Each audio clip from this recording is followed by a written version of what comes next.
Assalamualaikum warahmatullahi wabarakatuh. Waalaikumsalam warahmatullahi wabarakatuh. Bismillahirrahmanirrahim. Alhamdulillahi rabbil alamin. Wassalatu wassalamu ala ashrafil anbiya'i wal mursalin wa ala alihi wa ashabihil mujahidin at-tahirin, amma ba'du. Saudara-saudara kaum muslimin rahimakumullah. Pada dasarnya agama adalah aturan. Orang yang beragama adalah orang yang hidup memakai aturan. Berbeda dengan undang-undang hukum pada umumnya, maka aturan agama ini tidak hanya berisi perintah dan larangan. Ia di samping berisi perintah juga berisi anjuran, pembolehan, pencelaan, dan larangan. Dalam bahasa yang lebih dikenal, perintah adalah sesuatu yang apabila dilaksanakan beroleh pahala, sedang apabila ditinggalkan mendapat sanksi dosa. Amalan semacam ini dinamakan amalan yang wajib. Sedangkan anjuran, sesuatu yang apabila kita kerjakan beroleh pahala, apabila kita tinggalkan tidak beroleh dosa. Amalan semacam ini dikenal dengan amalan sunnah. Pembolehan adalah sesuatu yang boleh saja, artinya boleh dikerjakan, boleh pula ditinggalkan. Dan amalan semacam ini kita sebut dengan amalan mubah. Pencelaan adalah sesuatu yang berpahala jika ditinggalkan, tapi tidak berdosa manakala dikerjakan, dan ini dinamakan perbuatan yang makruh. Sedangkan larangan, sesuatu yang apabila dikerjakan beroleh dosa, apabila ditinggalkan beroleh pahala, dan amalan semacam ini lazimnya dinamakan amalan atau perbuatan yang haram.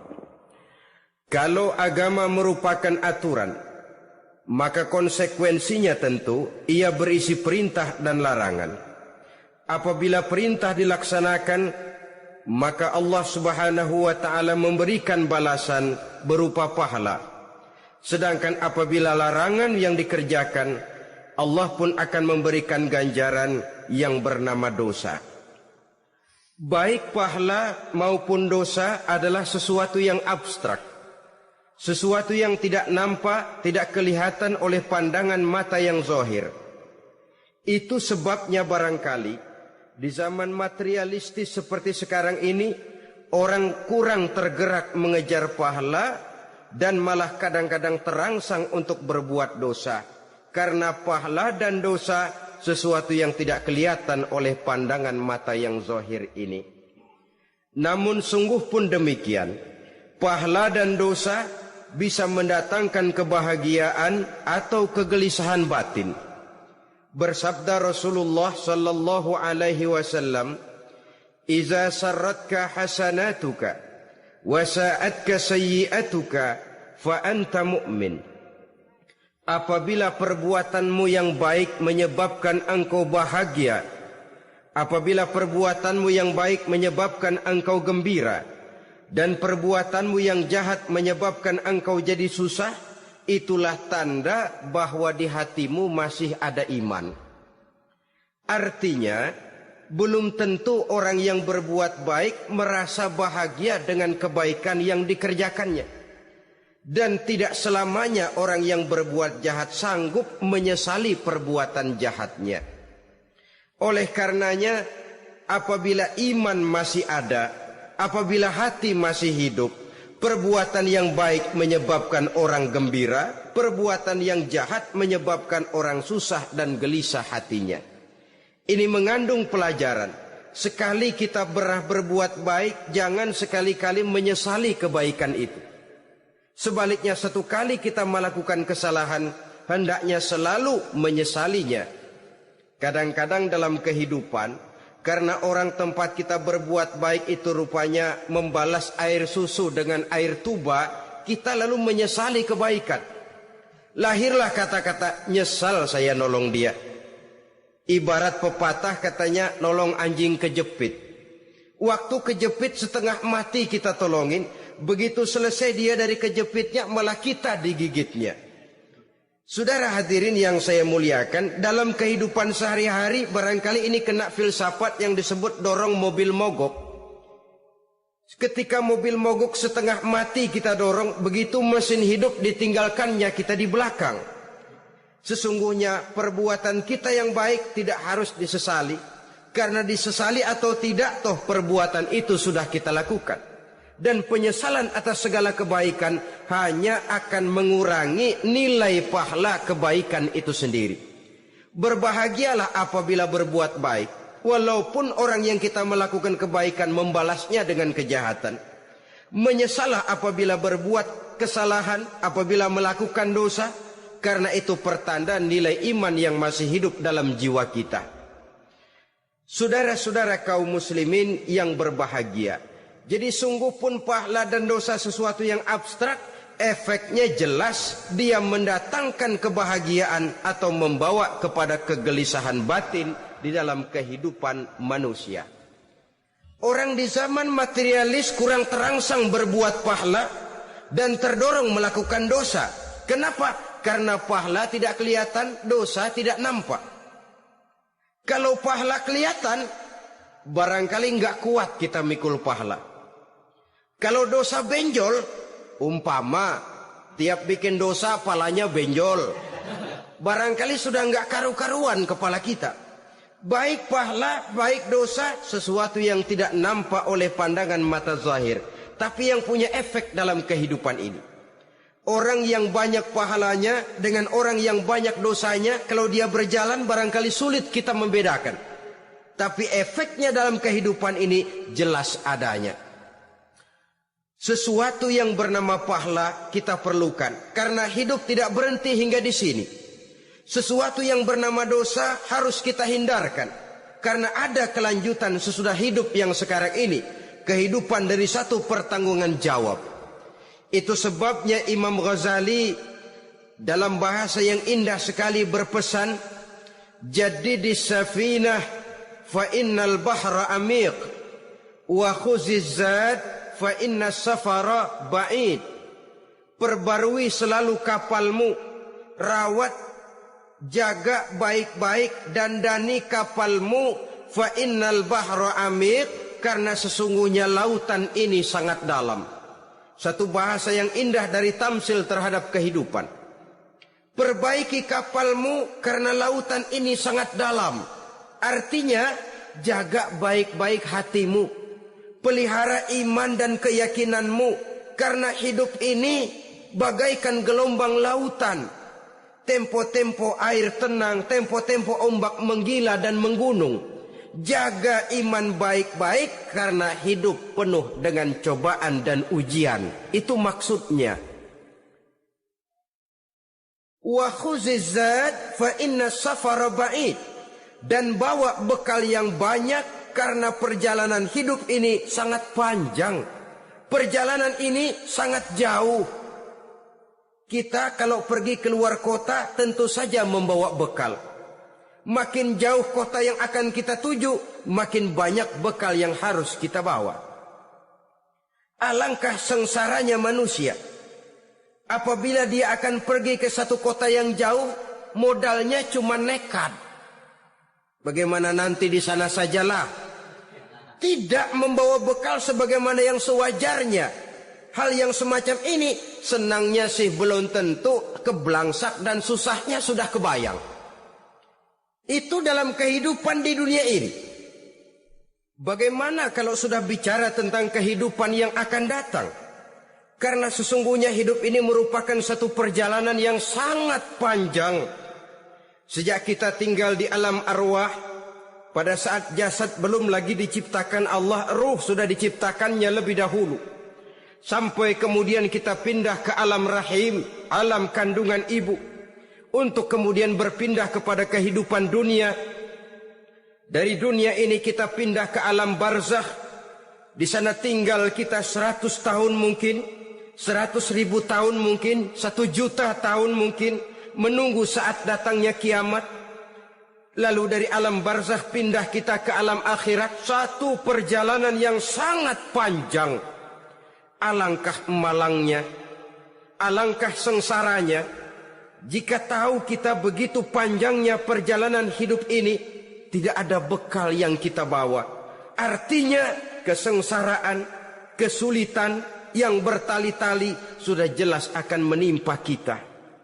Kalau pergi kita keluar kota membawa bekal uang, membawa bekal makanan, apa bekal yang mesti kita bawa? Apabila kita kembali ke alam barzakh, kembali ke alam kubur, berkumpul di padang mahsyar di akhirat nanti, nasi yang mau kita bawa, uang yang mau kita bawa, tentu tidak lagi. Karena kehidupan materialis selesai di atas liang lahat. Bila masuk kita ke liang lahat, disitulah pahala dan dosa memegang peranan yang sangat penting. Maka pada pertemuan malam ini kita akan bicara tentang pahala dan dosa itu. Saudara-saudara kaum muslimin rahimakumullah, yang dinamakan pahala, kata Imam Ali Al-Jurjani dalam kitab At-Ta'rifatnya, ma yastahiqqu bihi ar-rahmatu wal maghfiratu minallahi ta'ala. Sesuatu yang pelaksananya berhak untuk mendapat rahmah dan ampunan dari Allah. Dengan kata lain, nilai pahala adalah akibat dari perbuatan-perbuatan di dalam melaksanakan perintah dan anjuran yang ada di dalam kehidupan agama. Apabila perintah dan anjuran kita laksanakan, nilai pahala itu lalu datang. Nah, nilai pahala dalam Islam, menurut konsepsi Quran, Allah menjelaskan, man jaa bil hasanati falahu asyru amsalihha. Barang siapa yang datang membawa satu kebajikan, barang siapa yang melaksanakan satu kebaikan, maka dia akan mendapat balasan 10 kali dari kebaikan yang dikerjakannya. 10 kali ini pun masih dilipat gandakan dengan 7 ini pun masih dikalikan 100, dan itu pun masih ditambah dengan pernyataan wallahu yudha'ifu liman yasha. Allah masih akan melipat gandakan perbuatan baik seseorang yang dikehendakinya. Itulah nikmatnya dalam Islam. Tetapi sebaliknya, wa man jaa bisayyi'ati fala yujza illa mislaha. Barang siapa yang melakukan satu kejahatan, dia tidak akan mendapat balasan kecuali sesuai dengan kejahatan yang dikerjakannya. Alangkah rahman dan rahimnya Allah. Orang yang berbuat baik dibalas 10, dikali 7, dikali 100, masih dilipat gandakan pula. Tapi orang yang berbuat jahat tidak akan mendapat balasan kecuali sesuai dengan kejahatan yang dikerjakannya. Ini kan beda dengan sifat kita manusia. Kita ini kadang-kadang kalau dijitak membalasnya mukul. Tapi kalau orang berbuat baik kepada kita, kita enggan untuk berbuat baik kepada orang tadi. Allah tidak mengajarkan begitu. Satu kebaikan berbalas 10. Satu kejahatan berbalas dengan satu kejahatan. Maha Rahman dan Rahim Allah. Bahkan dalam Islam, niat berbuat baik saja mendapat pahala. Sedangkan niat berbuat jahat belum ditulis merupakan satu dosa sampai kejahatan itu dikerjakan oleh orang yang niat tadi. Umpamanya, saudara niat nanti malam giliran pengajian saya mau hadir di majelis taklim. Pas datang waktu malam hujan turun sangat lebat. Saudara berhalangan datang ke majelis taklim, saudara sudah mendapat pahala niat. Tapi saudara niat nanti malam kalau turun hujan, saya mau bongkar rumahnya si fulan, saya mau curi seluruh harta bendanya. Ternyata malam saudara tidak mengerjakan perbuatan itu belum ditulis dosa sampai perbuatan itu benar-benar dikerjakan. Tapi lalu jangan macam-macam, kalau begitu niat aja yang baik biar nggak usah dikerjain. Niat aja pengen ngaji walaupun tidak ada niatan untuk ngaji. Allah lebih tahu tentang apa yang terdetik di dalam hati sanubari kita. Itulah sebabnya sangat dianjurkan orang untuk melakukan segala macam kebajikan. Dan dianjurkan orang menjauhkan segala macam bentuk kejahatan. Karena dia akan berefek melahirkan dosa dan pahala. Dosa dan pahala itulah alat untuk memperoleh kebahagiaan di alam kubur, di padang mahsyar, sampai di akhirat nanti. Di dunia ini mungkin segalanya bisa kita beli dengan yang namanya uang. Keamanan kita bisa menyewa petugas untuk menjaga rumah kita. Kendaraan yang mewah bisa kita beli. Udara yang sejuk bisa kita ciptakan. Siapa banyak uang dia raja. Mungkin itu di dunia. Tapi bisa apa uang kalau kita sudah masuk ke alam kubur? Bisakah munkar nakir kita sogok? Udah karkir jangan nanya nih cepet. Bisakah malaikat azab menyingkir dengan uang semir? Ternyata tidak. Untuk memperoleh kebahagiaan di sana, nilai pahala. Kesengsaraan akan kita dapat kalau kita banyak menumpuk dosa. Oleh karena itu jangan beranggapan, pahala nggak kelihatan, dosa juga nggak kelihatan, biarin saja. Yang tidak kelihatan ini pada waktunya akan memegang peranan yang sangat penting. Tapi tidak cuma untuk menghadapi hidup di situ, kita lalu harus berbuat baik dan meninggalkan yang jahat. Terutama juga di dunia ini. Toh pepatah bilang gajah mati meninggalkan gading, harimau mati meninggalkan belang. Apa yang akan kita tinggalkan setelah kita mati? Kita ingin jasad kita boleh hancur terkubur tanah, tapi nama kita ingin hidup terus, dikenang orang 100, 1000, bahkan 1.000.000 tahun yang akan datang. Ditulis orang dengan tinta emas dalam sejarah, tercatat kita sebagai orang baik-baik. Saudara-saudara kaum muslimin rahimakumullah. Lalu perbuatan apa yang bisa mendatangkan pahala itu? Saudara-saudara, semua perbuatan yang diperintah dan dianjurkan oleh Allah, yang dikerjakan dengan ikhlas hanya untuk mencapai ridho Allah, mendatangkan pahala.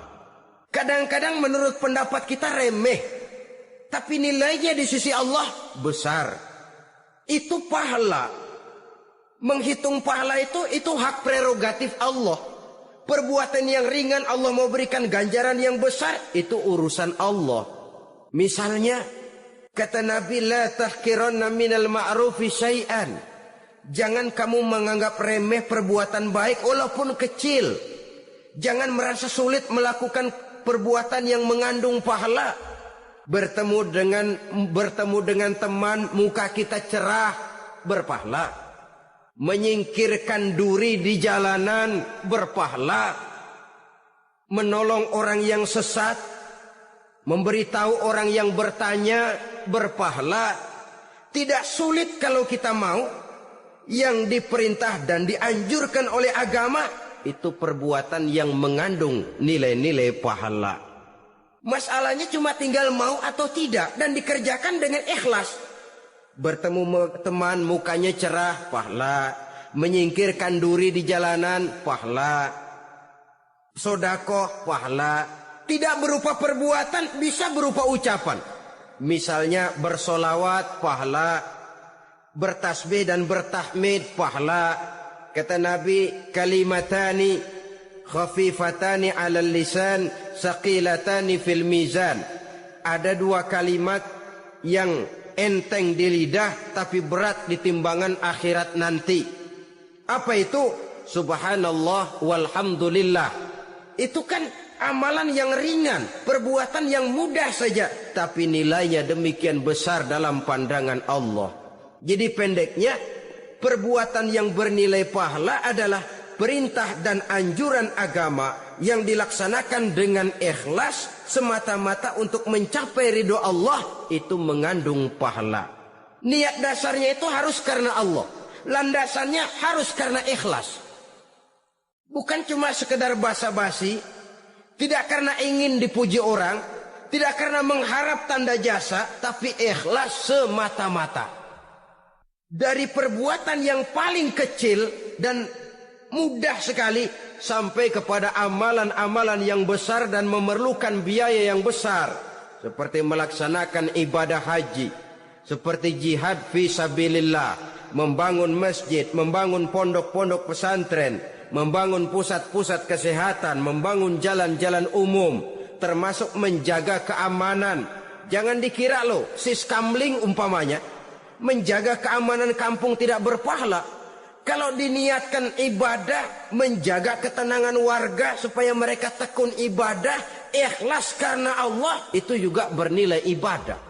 Keluar kita dari rumah, pergi pagi, pulang sore, peras keringat, banting tulang cari nafkah buat menghidupi anak istri kita. Kalau diniatkan ibadah, melaksanakan kewajiban sebagai kepala rumah tangga, membantu orang tua sebagai anak, itu juga perbuatan-perbuatan yang mengandung pahala.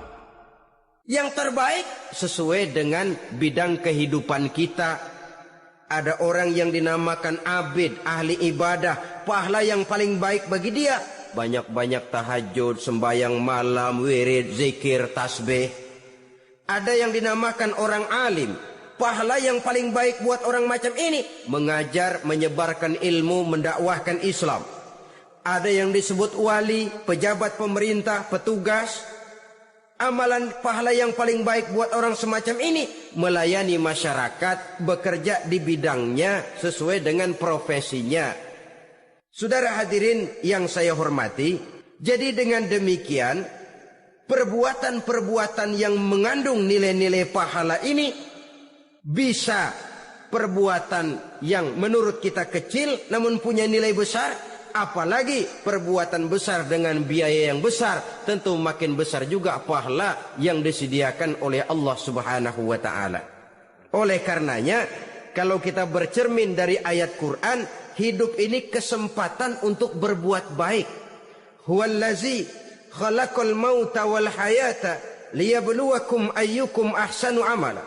Dialah Allah, Tuhan yang telah memberikan hidup dan mati kepadamu untuk menguji kamu, siapa di antara kamu yang paling baik amal perbuatannya. Jadi tidak saya rinci, tapi cukuplah satu penjelasan global. Perbuatan yang berpahala adalah perbuatan melaksanakan perintah Allah atau anjuran Allah dengan dasar ikhlas, dengan tujuan untuk mencapai ridho Allah semata-mata. Lalu apa perbuatan yang mengakibatkan dosa itu? Saudara-saudara, dosa lahir akibat melakukan larangan Allah atau mengerjakan yang dicelaknya. Nah, para ulama ada yang membagi dosa itu menjadi dua bagian. Ada dosa-dosa kecil, ada dosa-dosa besar. Tetapi sebenarnya ditinjau dari segi hakikatnya, kalau sudah melakukan satu kesalahan yang mengakibatkan dosa, jangan dilihat besar dan kecilnya, tapi kepada siapa dosa itu kita kerjakan. Sebab kalau dosa kita anggap satu yang kecil, orang akan terangsang untuk mengerjakan yang kecil-kecil saja. Sehingga dengan demikian, yang kecil pun akan menjadi besar kalau ditumpuk-tumpuk. Sedangkan yang besar bisa saja menjadi kecil kalau selalu diiringi dengan permohonan ampun kepada Allah. Itu sebabnya para ulama sufi, orang-orang tasawuf mengatakan la saghair ma'al istimrar wala kabair ma'al istighfar. Tidak ada dosa yang kecil kalau dikerjakan terus-menerus, dan tidak ada dosa yang besar kalau digempur tiap saat dengan perbuatan istighfar atau memohon ampun kepada Allah Subhanahu wa ta'ala. Cuma saja pada umumnya, karena dosa-dosa kecil itu lebih mudah taubatnya, dan ada janji Nabi, barang siapa yang meninggalkan dosa-dosa besar akan diampuni dosa-dosanya yang kecil-kecil. Oleh karena itu, pada kesempatan ini kita akan juga bicarakan apa saja yang termasuk klasifikasi dosa-dosa besar, dengan harapan kita bisa menjaga diri, menyelamatkan diri, jangan sampai terjatuh ke dalam dosa-dosa yang besar tadi. Tetapi bukan berarti kita harus terangsang melakukan dosa-dosa yang kecil. Ah, biarin kecil ini, tobatnya gampang.